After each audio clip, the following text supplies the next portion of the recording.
हम सबका सौभाग्य है कि आज अपने गुरु शिव के कार्य के निमित्त यात्रा के क्रम में कुशीनगर के इस स्थल पे आप सभी से मुलाकात हो रही है, भेंट हो रही है। महागुरु महादेव जिनको इस दुनिया ने अनेक उपाधियों से विभूषित किया है, जितने भी धरती का जितना भी कोना है, कण कण है उसका, आकाश है, क्षितिज है, चांद है, तारे हैं, यह धरती है, इस धरती के चर अचर सब के सब शिव ही है। परंतु उस शिव को इन आंखों से हम देख नहीं सके, कभी महसूस करते रहे, कभी देख न सके। हजारों साल का इतिहास जो उपलब्ध है वो बताता है कि शिव को कभी रुद्र मानकर, कभी तीनों लोकों का ईश्वर मानकर, कभी त्रयंबक के रूप में, कभी नटराज के रूप में, कभी महाकाल के रूप में, कभी महायोगेश्वर के रूप में दुनिया के लोगों ने पूजा है। जिसने जैसा जाना उसने वही नाम दे दिया। शिव तो एक ही है, हमारी दृष्टि उनको जैसा देखती है हम उनको वही नाम दे देते हैं। वो शिव एक ही है, हम शिव ना हो पाए, वो शिव ही हमारे जैसा हो जाता है। दुनिया में ज्ञान की इतनी धारा आई, ज्ञान जिसके बारे में अभी थोड़ी देर पहले भी अनु भैया कह रहे थे अपनी चर्चा में कि रावण इतना बड़ा भक्त था, ज्ञान नहीं मांगा तो सब कुछ विनष्ट हो गया, सब विध्वंस हो गया। यानी अपने जीवन में एक इंसान को, खासकर इंसान को ज्ञान की जरूरत पड़ती है, हर काम के लिए पड़ती है। बच्चा जब पैदा होता है अपनी माँ को पहचानने के लिए भी उसको ज्ञान की जरूरत है। अगर उसका दिमाग काम नहीं करेगा तो वो अपने माता पिता को भी नहीं पहचानता। हर कदम पे ज्ञान की जरूरत पड़ती है। हम अपने से छोटों से भी ज्ञान लेते हैं। अभी आप देखिएगा कि हर हाथ में मोबाइल है, मोबाइल फोन है। अक्सर हम नहीं जानते कि उससे कैसे काम लिया जाता है, कैसे खोला जाता है, कैसे बात की जाती है। तो हम अपने घर के बच्चों से भी पूछ लेते हैं, बउआ जरा बताओ कि फोन लगाना है कैसे लगाए, फोटो खींचना है कैसे खींचा जाता है।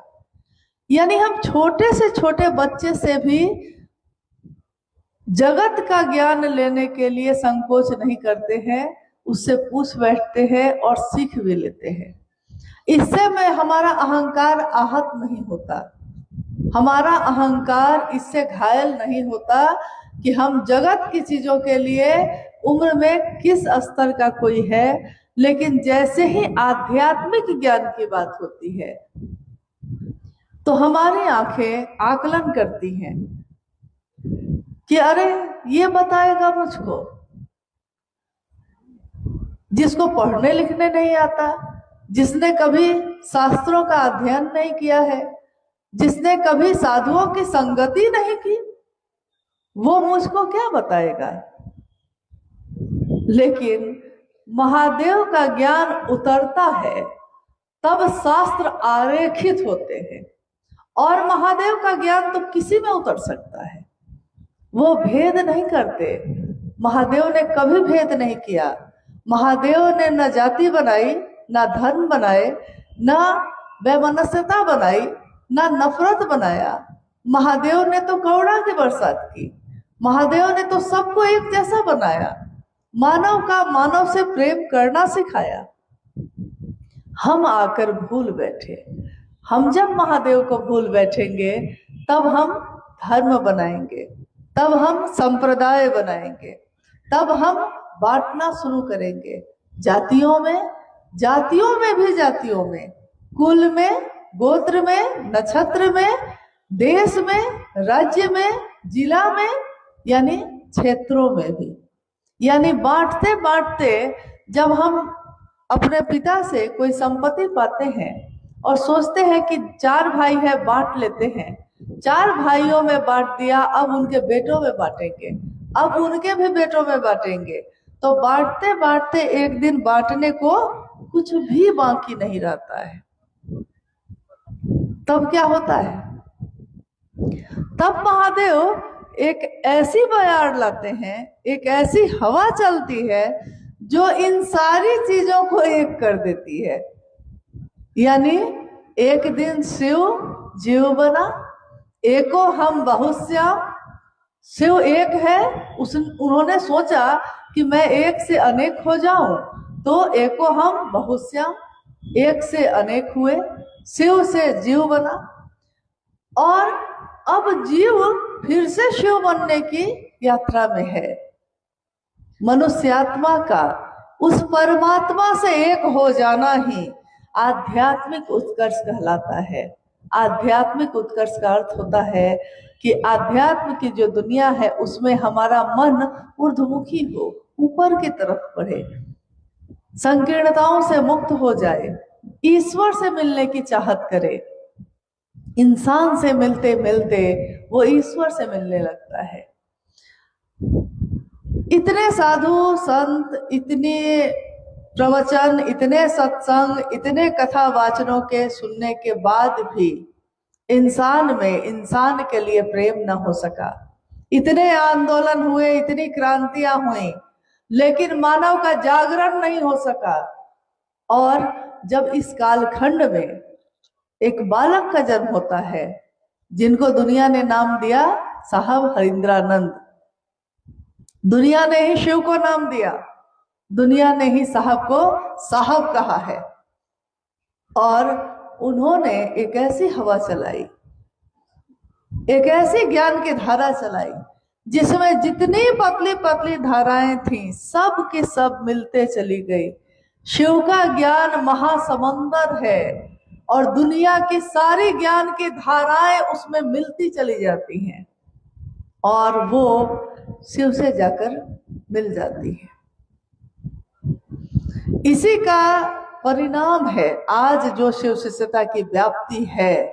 वो शिव शिष्यता की व्याप्ति, जब हम उसकी पृष्ठभूमि की बात करते हैं, जब हम उसकी व्याप्ति की बात करते हैं, जब हम उसके उद्देश्य की बात करते हैं, तो शिव शिष्यता की व्याप्ति में आपने थोड़ी देर पहले अलग अलग लोगों से या कभी भजन के माध्यम से ये सुना कि साहब हरिंद्रानंद जी इस दुनिया में उनका जन्म होता है सिवान जिले में, 31 अक्टूबर को होता है, 1948 साल चल रहा है और धीरे धीरे वो बड़े होते हैं। लेकिन आज जब भी हम पूछते हैं किसी से कि आपने शिव को गुरु बनाया है, अभी 2 दिन पहले एक व्यक्ति जो मुझको बिहार में मिले, उनके हाथ में कंगन था। मैंने पूछा आप भी शिव के शिष्य हैं? उन्होंने कहा हाँ। मैंने पूछा उनसे क्या आप साहब को जानते हैं जिनके कारण हम शिव शिष्य हो सके? उन्होंने कहा ये कौन है, मैंने नहीं सुना कभी। यानी जिसने दिया उसी को भूल गए। जैसे महादेव ने दिया तो महादेव को भूल गए, और जब किसी ने महादेव से मिलवाया तो उसी को भूल गए, उसी के बारे में नहीं जानते। मुझको जानते हैं, आपको जानते हैं, अरे हम ही हम हैं तो क्या हम हैं, और तुम ही तुम हो तो क्या तुम हो। अगर वो उसको न जान सका जिसने शिव शिष्यता से मिलाया है, जिन्होंने जागरण किया है शिव शिष्यता का, व्यक्ति के मानसिक और आध्यात्मिक तल का, व्यक्ति के मानसिक मन के स्तर पे आज जागरण हुआ है। ये आध्यात्मिक तल पे मन जब जगता है तो मन सूक्ष्म होता है। सूक्ष्माति सूक्ष्म सत्ता से मिलने के लिए सूक्ष्म चीजों से ही मिला जा सकता है।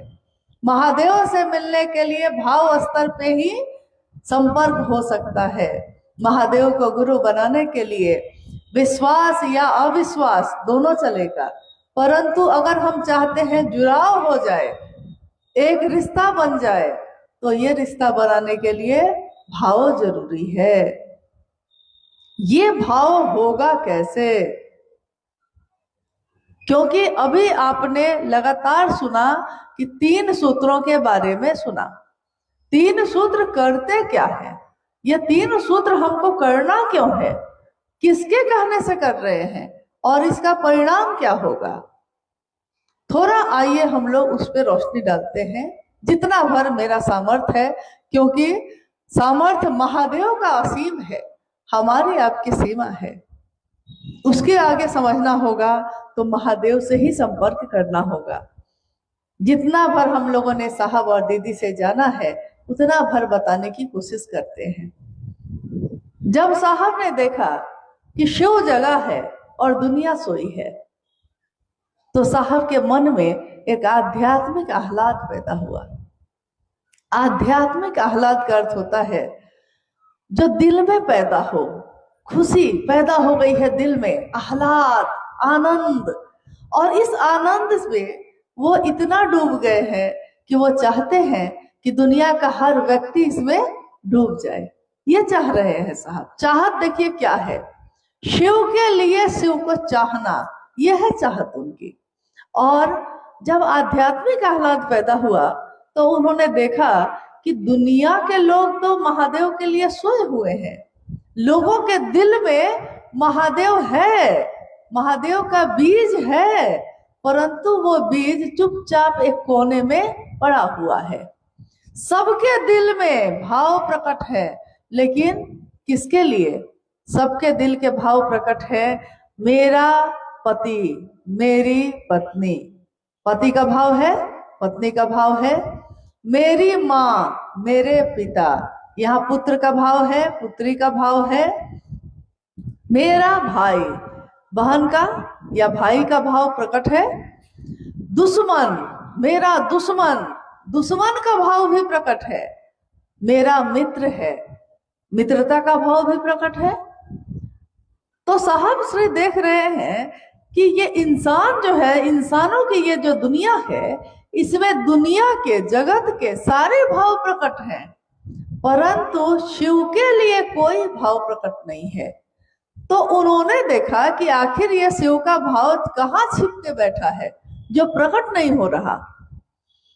उन्होंने अपने जीवन की अनुभूति से, जिसमें सिंहेश्वर मधेपुरा में महादेव ने मात्र उनके इतना कहने से कि बुढ़ऊ इज्जत रखी है, प्रसाद ग्रहण कर लिया, तो साहब ने कहा कि महादेव की दया ही सब कुछ है।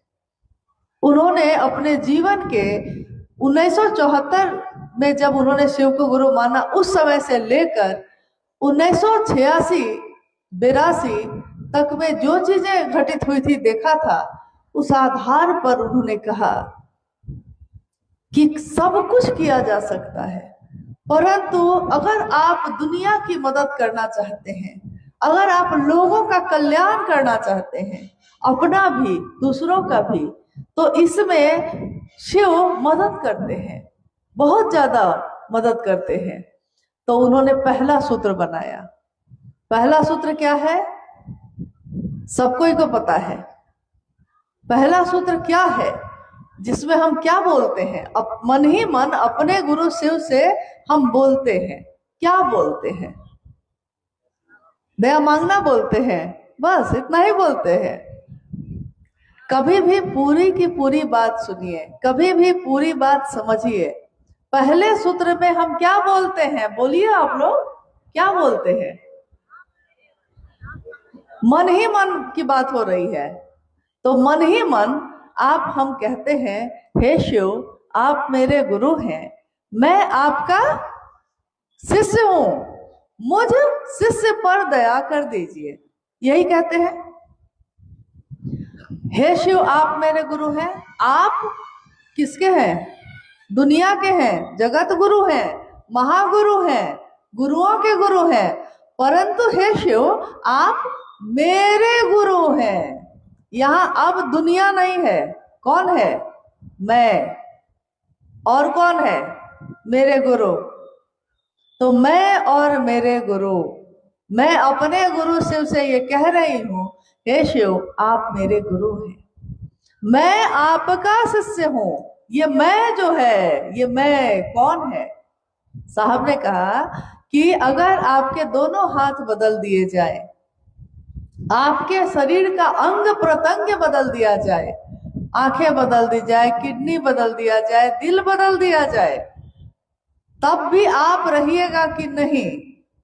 उन्होंने पूछा तो सबने कहा रहेंगे।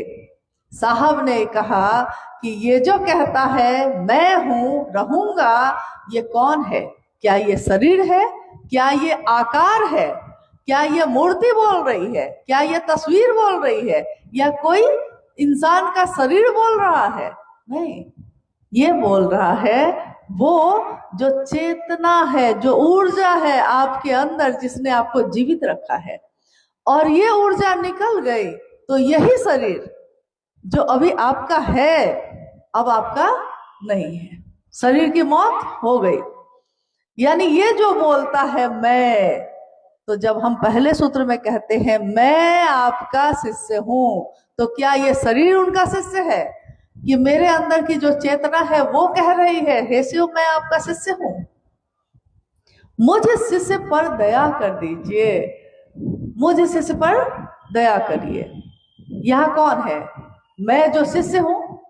लेकिन मैं तो धरती पे और भी बहुत कुछ हूं। मैं किसी की बेटी भी हूं, मैं किसी की बहू हूं, मैं किसी की बहन, किसी की मित्र, किसी की पत्नी, किसी की भाभी, किसी की चाची, न जाने क्या क्या हूं, बहुत कुछ हूं। लेकिन यहां मैंने शब्द का प्रयोग ये नहीं किया है। मैंने नहीं कहा है कि मैं अमुक व्यक्ति की बेटी हूं, मुझ पे दया कर दीजिए। मैंने कहा है हे शिव, आप मेरे गुरु हैं, मैं आपका शिष्य हूं, मुझ शिष्य पर दया करिए। यानी यहाँ एक रिश्ता मैंने बनाया है शिव से सीधे, और कहा है कि मैं आपकी शिष्य हूं। ये जो कह रहा है मैं हूं आपका शिष्य, ये वो चेतना है, वो अंश है जो शिव का ही है, लेकिन दुनिया में अलग अलग दिख रहा है। कोई इसमें है, कोई इसमें है, कोई इसमें है। जैसे कोई चांदी का दिया है, कोई सोने का दिया है, कोई मिट्टी का दिया है, और अगर तीनों दिया को ढक दे और पूछे आपसे कि इन तीनों की रोशनी को सिर्फ देखिए और रोशनी को देखकर बताइए कि दिया चांदी का है, सोना का है कि मिट्टी का है, तो आप कैसे बताइएगा? दिया यानी शरीर अलग अलग हो सकता है, परंतु उसकी रोशनी, उसकी चेतना, उसकी ऊर्जा एक ही है, जो शिव से निकली है और शिव में मिलेगी। तो स्वस्फूर्त जागरण के लिए पहला सूत्र है स्वस्फूर्त जागरण। यानी मेरे दिल में किन लोगों के लिए है ये पहला सूत्र किन लोगों के लिए है? शिष्यानुभूति ये कहती है, साहब की लिखी हुई 1990 की पुस्तक कहती है कि शिव के शिष्य बनने के लिए जो जिज्ञासु हैं, जो चाहते हैं कि मैं शिव का शिष्य बनूं, या जो शिव के शिष्य हैं, उन लोगों के लिए स्वस्फूर्त जागरण के लिए मेरे दिल में, मेरे मन में शिव का जो बिया है, लेकिन वो भाव प्रकट नहीं है, ये भाव प्रकट हो जाए, इसके लिए पहला सूत्र है। तो जब हम मन में बार बार ये कहते हैं तो एक दिन क्या होता है, मन पे निशान पड़ता है।